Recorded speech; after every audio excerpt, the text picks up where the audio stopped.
സമാന്തര ശ്രേണികൾ. അപ്പോൾ ഇത് പഠിക്കുന്നത് ഇൻട്രാക്റ്റീവായിട്ട് എങ്ങനെ പഠിക്കാം എന്നുള്ളതാണ് ഒരു റഫ് ആയിട്ട് ചെയ്തു നോക്കുമ്പോഴാണ്. അപ്പോൾ ഇത് കാണുന്നത് തീപ്പെട്ടിക്കോല് കൊണ്ട് ട്രയാങ്കിൾസ് ഉണ്ടാക്കി വെച്ചിട്ടുണ്ട്. ഇത് ഒരെണ്ണം, ഇത് രണ്ടെണ്ണം, അത് മൂന്നെണ്ണം. പിന്നെ ഇവിടെ സംഖ്യാക്രമങ്ങൾ, സമാന്തര ശ്രേണികൾ, സംഖ്യാക്രമങ്ങൾ, square 1 centimetre, 2 centimetre, 3 centimetre, 4 centimetre. നോക്കൂ ചുറ്റളവ് എത്രയാണ്. ചുറ്റളവ് 1 സെൻറ്റിമീറ്റർ, 2 സെൻറ്റിമീറ്റർ, 3 സെൻറ്റിമീറ്റർ, 4 സെൻറ്റിമീറ്റർ. വശങ്ങളുടെ നീളം ചുറ്റളവ് എന്ന് പറയുമ്പോൾ അത് ഇൻറ്റു 4 വരും. 4, 8, 12, 16 എന്ന് തുടങ്ങും. പരപ്പളവ് ഇത് 1, ഇത് 4 വരും, ഇത് 9, 16.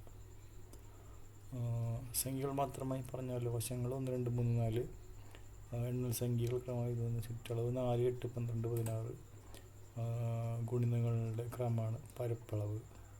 ഇനി പൂർണ്ണവർഗങ്ങളുടെ ക്രമം. അപ്പോൾ ഇതെല്ലാതും ഇതിൽ നിന്ന് ബേസ് ചെയ്തിട്ട് വരുന്നതാണ്. അപ്പോൾ ഇതിൻ്റെ 1 സെൻറ്റിമീറ്റർ നീളം കൂടിയ മറ്റൊരു സ്ക്വയർ, അങ്ങനെ അതിൻ്റെ പല പ്രോപ്പർട്ടീസ്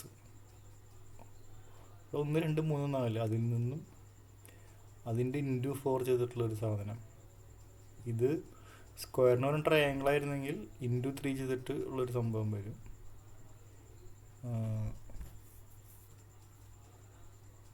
അപ്പോൾ ഇതിങ്ങനെ ഇൻട്രാക്റ്റീവ് ആക്കാം. ഇത് ഇങ്ങനെ കാണിക്കുക, എന്നിട്ട് ഇതിൻ്റെ പരപ്പളവ് എത്രയും ചോദിക്കുക. അപ്പോൾ ഇത്തരം 1 ടൈപ്പ് ചെയ്യുക. ഇതിൻ്റെ പരപ്പളവ് എത്രയും ചോദിക്കുക. ഇതിൻ്റെ പരപ്പളവ് 8, ഇതിൻ്റെ 4, ഇതിൻ്റെ 8, ഇതിൻ്റെ 12, ഇതിൻ്റെ 16 ഉണ്ട്. അപ്പോൾ 12 ഏതെങ്കിലും വരും. കറക്റ്റാണല്ലോ നോക്കിയിട്ട്. ഇതിൻ്റെ ഏരിയ എത്രയും ചോദിക്കുക. ഇതിൻ്റെ ഏരിയ എന്താ പറയുക, പരപ്പളവ്. ഇത് ചുറ്റളവ്, പരപ്പ്, ഏരിയ, ചുറ്റളവ് ചോദിച്ചു, പരപ്പളവ് ചോദിച്ചു. അപ്പോൾ ഇതെന്ത് ക്രമമാണ്? പൂർണ്ണവർഗങ്ങളുടെ ക്രമമാണോ? അതെ എന്ന് ചോദിക്കുക. Yes or no. ഇനി വികർണങ്ങളുടെ നീളം.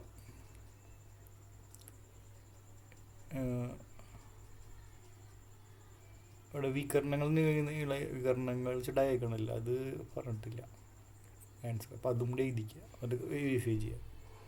ഇനി അടുത്ത ഒരു ആക്ടിവിറ്റി. 1 സെൻറ്റിമീറ്റർ, 1.5 സെൻറ്റിമീറ്റർ, 1/2 സെൻറ്റിമീറ്റർ വെച്ച് കൂടുന്നു.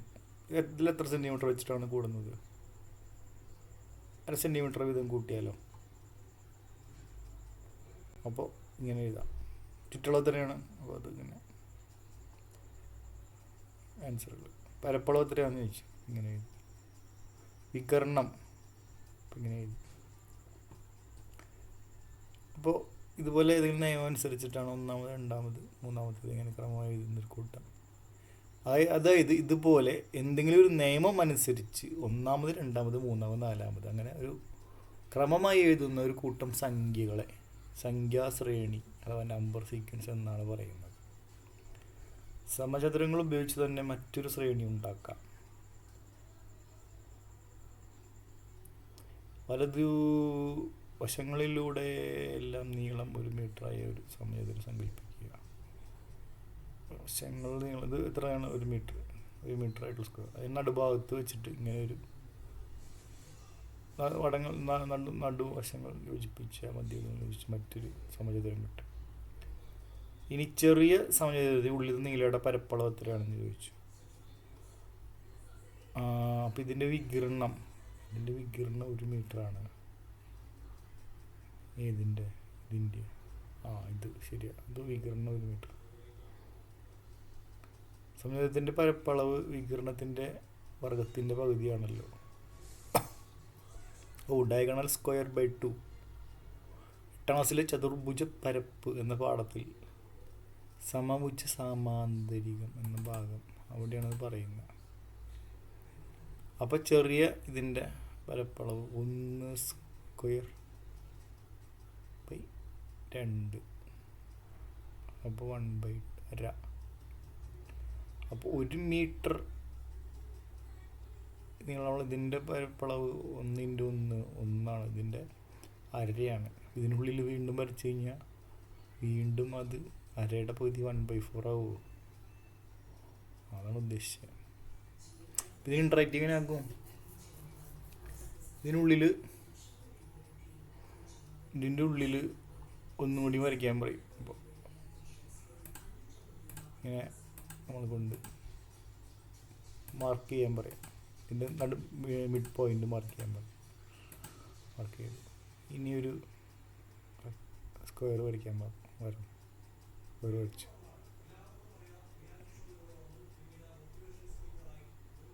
അപ്പോൾ അത് ഇങ്ങനത്തെ ഷേപ്പായി. ഇനി അതിൻ്റെ നടുഭാഗം വെച്ചിട്ട് ഇങ്ങനെ വരച്ചു. 1 1 2 1 4 1 8.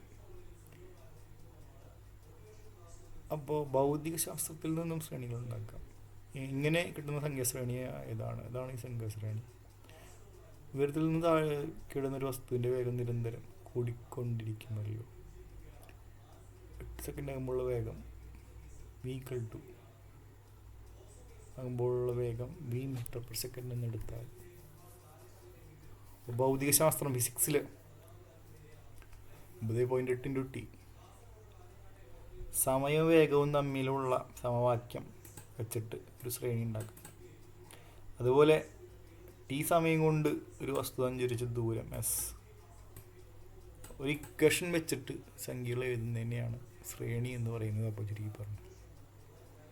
അപ്പോൾ ഇവിടെ ഒരു ഇതും ഇവിടെ പുറത്തേക്ക് ഒരു ഇൻപുട്ട് കൊടുക്കുക, ഇവിടെ ഒരു ഔട്ട്പുട്ട് കൊടുക്കുക. അപ്പോൾ ഒരു പോളിനോമിയൽ കൊടുത്തിട്ട് അതിനുള്ളിലേക്ക് ഒരു ഇൻപുട്ട് കൊടുത്താൽ പുറത്തേക്ക് വരുന്നത്. അപ്പോൾ ഒരു പോളിനോമിയൽ വെച്ച് നമുക്ക് റെപ്രസെൻ്റ് ചെയ്യാം ഏതൊരു സീരീസിനെയും അല്ലേ. ഇത് ശ്രേണികൾ ഉണ്ടാക്കുക എന്ന് വെച്ച് കഴിഞ്ഞാൽ സമയത്തിൻ്റെ ശ്രേണി 1 2 3 4 സമയം ഇങ്ങനെ മാറുമ്പോൾ വേഗം 9.8 19.6 ഇതേക്കൂട്ട് 9.8 വീണ്ടും കൂടി. എന്നാൽ അത് സഞ്ചരിച്ച ദൂരം എന്ന് പറയണത് 4.9 19.6 രണ്ടാം സെക്കൻഡിൽ അതുവരെ സഞ്ചരിച്ച ദൂരം ആ ഒരു സെക്കൻഡിൽ സഞ്ചരിച്ച ദൂരമാണോ = ut + ½ t².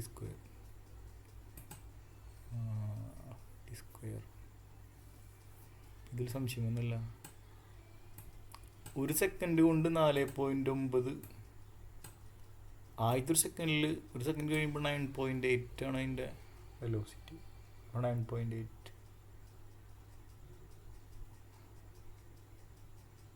ഒരു സെക്കൻഡ് കഴിയുമ്പോൾ അപ്പോൾ അതിൻ്റെ ആവറേജ് വെലോസിറ്റി 4.9. ഇപ്പോൾ ഒരു സെക്കൻഡ് കഴിഞ്ഞ് രണ്ടാം സെക്കൻഡ് 19.6. അപ്പോൾ അതിൻ്റെ ഏരിയ ഗ്രാഫ് വരച്ച് കൊണ്ടിരുന്നുണ്ട്. ഭൗതികശാസ്ത്രത്തിൽ നിന്ന് തന്നെ മറ്റൊരു ഉദാഹരണമാകാം. ഇരുമ്പിൻ്റെ സാന്ദ്രത 7.8 gram/cm ആണ്. അതായത് ഒരു ഘന സെൻറ്റിമീറ്ററിൽ വ്യാപ്തമുള്ള ഇരുമ്പ് സമവശത്തെ കട്ടയ്ക്ക് എത്ര ഗ്രാം ഭാരം ഉണ്ടാവും? എത്ര ഗ്രാം ഉണ്ട് ഇരുമ്പിന് സാന്ദ്രത ഡെൻസിറ്റി? വശങ്ങളുടെ നീളം 1 സെൻറ്റിമീറ്റർ 2 സെൻറ്റിമീറ്റർ 3 സെൻറ്റിമീറ്റർ ഇങ്ങനെ ഇരുമ്പ് സംബന്ധിച്ചുള്ള വ്യാപ്തങ്ങൾ. വോളിയം 1 8 2.7. വോളിയം ആകുമ്പോൾ 3 ക്യൂബിക് ഇതായിട്ട് വരും. അപ്പോൾ ഇതിൻ്റെ ഇമ്പോർട്ടൻസ് ഉണ്ട്. നമ്മൾ വെറുതെ 1 2 4 8 അല്ല 1 4 9 അങ്ങനെ പറഞ്ഞ് സ്ക്വയറുകൾ പറഞ്ഞ് പോകുന്ന പോലെ 1 8 എത്രയാണ് 1 8 27 അങ്ങനെ ക്യൂബിക് ഇതുകൾ. അതിൻ്റെ ഇൻറ്റു 9.8 ചെയ്യുമ്പോൾ ഒരു ഇതിൻ്റെ ഭാരമായി ഡെൻസിറ്റി ഇൻറ്റു വോളിയം ഭാരം. അപ്പോൾ 7.8 62.4 210.6. അപ്പോൾ ഇതിനൊരു ബന്ധമുണ്ട്. ശ്രേണിയാണ്, ഇതും ശ്രേണിയാണ്. പലതരം ശ്രേണികളുണ്ട്. കൂട്ടനിരന്നർത്ഥം വരുന്ന അപ്പോൾ ഇതിന് ആക്ടിവിറ്റികളൊക്കെ എങ്ങനെയാണെന്നുള്ളതാണ് ചോദ്യം. അത് പറയാം ഇനി എന്ന് നോക്കിയിട്ട് പറയാം അതിന് ശേഷം. രണ്ടാമത് ഇങ്ങനെ കൃത്യമായ സ്ഥാനങ്ങളിൽ ക്രമീകരിച്ചിരിക്കുന്നവയെ സൂചിപ്പിക്കാനാണ്. ഇങ്ങനെ ക്രമീകരിക്കുന്നത് സംഖ്യകൾ തന്നെ ആവണമെന്നില്ല. ഉദാഹരണമായി ബഹുഭുജങ്ങളുടെ ഒരു ശ്രേണി, അപ്പോൾ അത് സംഖ്യ തന്നെ ആവണമെന്നില്ല. അത് ഇങ്ങനെ ഓർഡറിൽ വയ്ക്കാൻ പറ്റണം. അപ്പോൾ ഇത് സംഭവം 3, 4, 5 ബഹുപദങ്ങളുടെ ഒരു ശ്രേണിയാകാം. ഒന്ന് പ്ലസ് എക്സ്, ഒന്ന് പ്ലസ് എക്സ് സ്ക്വയർ, ഒന്ന് പ്ലസ് എക്സ് ക്യൂബ്. അപ്പം ഇത് വീണ്ടും ഒരു ശ്രേണിയാണ്. അപ്പോൾ ഇക്വേഷൻ വഴി എഴുതാൻ പറ്റിയ എന്തിനൊരു ശ്രേണി ഭാഷയിൽ പദങ്ങൾ അക്ഷരമാല ക്രമത്തിലെടുക്കുന്നത് ഒരു ശ്രേണി തന്നെ. ആൽഫബറ്റിക് ഓർഡർ എന്തെങ്കിലും ഒരു ബന്ധം വേണം. അതാണ് നേരത്തെ പറഞ്ഞ 1827 ഭാരം ഇങ്ങനെ അളവുകളല്ലാതെ കേവല സംഖ്യകളുടെ സവിശേഷതകൾ ഉപയോഗിച്ച് ശ്രേണികൾ ഉണ്ടാക്കാം. ഉദാഹരണമായി അഭയസംഖ്യകൾ വലിപ്പം അനുസരിച്ച് ക്രമമായി എഴുതിയാൽ 1, 3 അതും ഒരു ശ്രേണിയാണോ എന്ന ഭിന്നസംഖ്യയുടെ ദശാംശരൂപത്തിലുള്ള അക്കങ്ങൾ സ്ഥാന ക്രമത്തിൽ എഴുതിയാൽ ഇതിൻ്റെ ദശാംശരൂപത്തിലെ അക്കങ്ങൾ 5, 6, 7, 5, 6, 7, 5, 5, 6, 7, 5, 6, 7 ഇതും ശ്രേണിയാണോ? ഇതുപോലെ പൈ എന്ന സംഖ്യയിൽ എഴുതി കഴിഞ്ഞാൽ 3.14159 അതൊരു ശ്രേണിയാണ്. ശ്രേണി തന്നെ പലതരത്തിൽ വിവരിക്കാം. ഉദാഹരണമായി ഒന്നിൽ അവസാനിക്കുന്ന എണ്ണൽ സംഖ്യകളുടെ ശ്രേണി. അപ്പോൾ ആ റൂള് പറഞ്ഞാൽ മതി. ഇങ്ങനെയും പറയും ഇക്വേഷൻ വഴി. അതും 1 × 10n+1 എഴുതട്ടെ. ഇതൊരു ശ്രേണിയാണ്. 10 കൊണ്ട് ഹരിച്ചാൽ ശിഷ്ടം 1 കിട്ടുന്ന സംഖ്യകളുടെ ശ്രേണി എന്നും പറയാൻ വേണം. അങ്ങനെ കുറേ കാര്യങ്ങളുണ്ട്. ഇങ്ങനെ ഇതിനെ ഓടിച്ചു നോക്കിയിട്ട്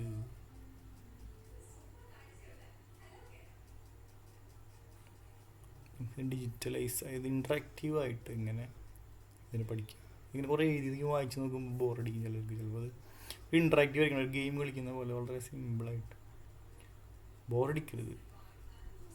മറ്റൊരു കണക്ക് നോക്കാമെങ്കിൽ പറഞ്ഞിട്ട് ഇവിടെ ഒരു സംഭവമുണ്ട്, വൃത്ത വിഭജനം എന്ന് പറഞ്ഞിട്ടൊരു സംഭവമുണ്ട്. പിന്നെ ഇവിടെ ഒരു സംഭവമുണ്ട്, ഇതൊരു സംഭവം. പിന്നെ ഇവിടെ ഒരു ജിയോജിബ്ര വെച്ചൊരു സംഭവമുണ്ട്. പൈത്തൺ വെച്ചിട്ട് ഒരു സംഭവം ഇവിടെ ഉണ്ട്. ബീജഗണിത രൂപം ഇത് ഒറ്റ സംഖ്യാശ്രേണി. ഇതൊക്കെ പ്രോബ്ലംസ് ഇതൊക്കെയും ചെയ്ത് സമാന്തര ശ്രേണി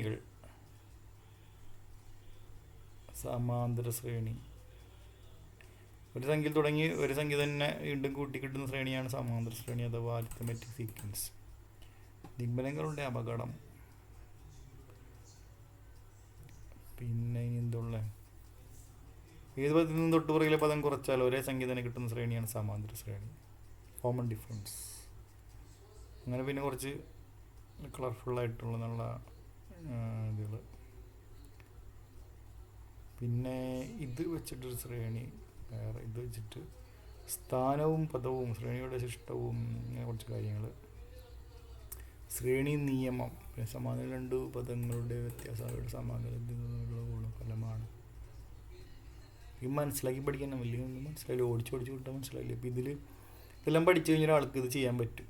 ഇവിടെ എന്താണ് ഫില്ലായിപ്പോയി, മിസ്സായിപ്പോയി. ഇവിടെ എന്താന്ന് ഇവിടെ 24, 42, 24 അങ്ങനെ തന്നെയാണോ? എന്ത് സംഭവം? ഉത്തരങ്ങളൊക്കെ വേണം. ഇനി ഇതൊരു സാധനം. ഇനി ഇതടുത്തൊരു ആക്ടിവിറ്റി. ഇതെന്തത്? ഈ സംഖ്യ ഇതിലുണ്ടോ ഇല്ലയോ?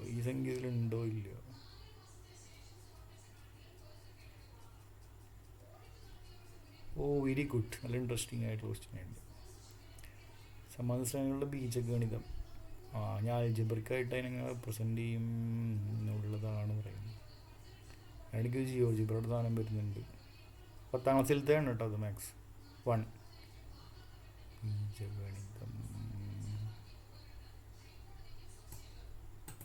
ഇങ്ങനെ ഒരു ചോദ്യം വന്നിട്ട് ഞങ്ങളുടെ പകുതി 1 സംഖ്യയാവും. തുകകളും പദങ്ങളും വർണ്ണസംഖ്യയുടെ സുഖ അങ്ങനെ സംഭവമുണ്ട്. അങ്ങനെ കുറച്ച് കാര്യങ്ങൾ. അത് കഴിഞ്ഞ് വീണ്ടും കുറച്ച് പ്രോബ്ലംസ്. നമ്പർ നടക്കില്ല.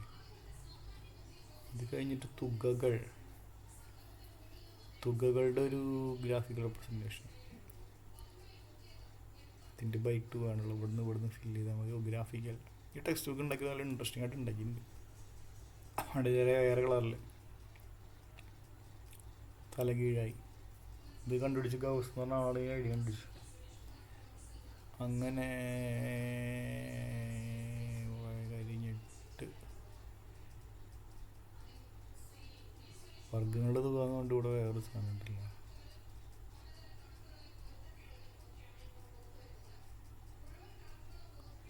അങ്ങനെ വർഗങ്ങളുടെ തുകയുടെ ഇക്വേഷൻ ഇത് ഡിറൈവ് ചെയ്യണം എങ്ങനെ കണ്ടുപിടിക്കുക എന്നുള്ളത്. ഇതിൽ നിന്നാണ് കണ്ടുപിടിക്കുന്നത്.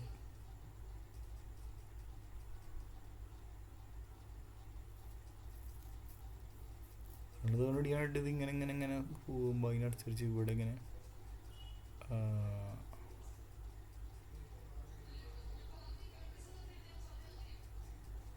എന്ത് സംഭവം ഇങ്ങോട്ട് കുറച്ച് കഴിഞ്ഞാൽ ഇത് റീഅറേഞ്ച് ചെയ്തിട്ടാണ് ഇങ്ങനെ വന്നത്. n+1 ക്യൂബ് ഇങ്ങനെ ഇട്ടിട്ട് റീഅറേഞ്ച് ചെയ്ത്